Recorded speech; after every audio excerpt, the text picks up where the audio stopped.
ba ako naririnig? Tinatawag kita kanina pa. Mal.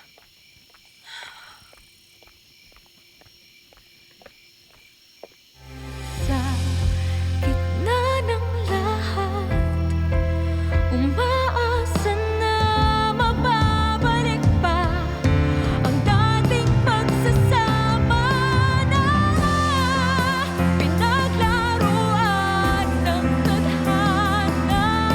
Mabubura pa ng panahon ang sakit na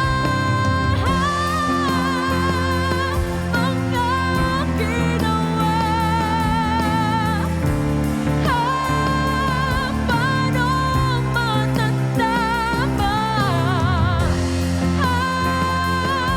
Anong lunas sa nasirang tiwala? At sa gitna ng lahat, umaasa na mababalik pa ang dating pagsasama na pinaglaruan ng tadhana. Mabubura pa ng panahon ang sakit na.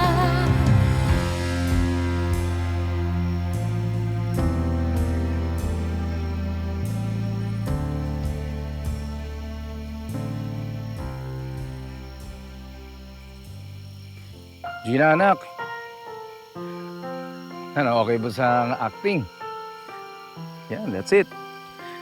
Alam mo, nung pagdating pa lang namin, kinunsyaba na kami ni Vivian ng asawa mo. Ayan. Yan ang surprise. Kaya yan, in and out, paalis-alis. Yan ang Vivian, alam niya rin to. Well, ayaw ko rin kasing makita kang malungkot, Gina.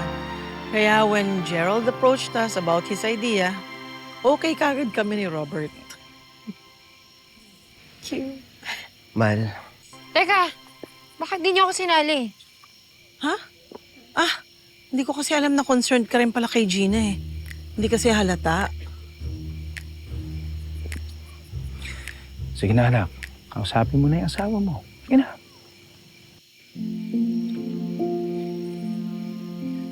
mahal. Alam ko hindi sapat ang sorry para makabawi sa lahat ng sakit at sama ng loob na binigay ko sa'yo nitong mga nakaraang araw. Patawarin mo rin ako kasi masyado ako naging ma-pride. Naging matigas ako.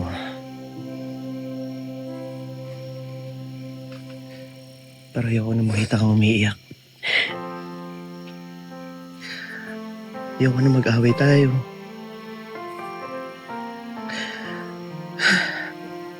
Kaya sana tanggapin mo na ako. Patawarin mo na ako, mahal ko. Mahal. Mapagmumulang din ako. I'm sorry din. Hintay ko lang talaga na ikaw ang lumapit. Pero ayoko talaga na ganito tayo. Promise ko sa'yo, hindi na mauulit to. Mas magko-communicate na ako sa'yo. Titigil ko na rin yung pag-inom-inom ko. At di na ako gagawa ng mga bagay na makakasakit sa damdamin mo.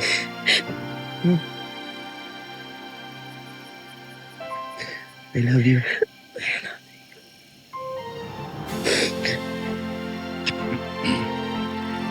Buti pa, bumalik na tayo sa loob at mukhang marami pa silang pag-uusapan.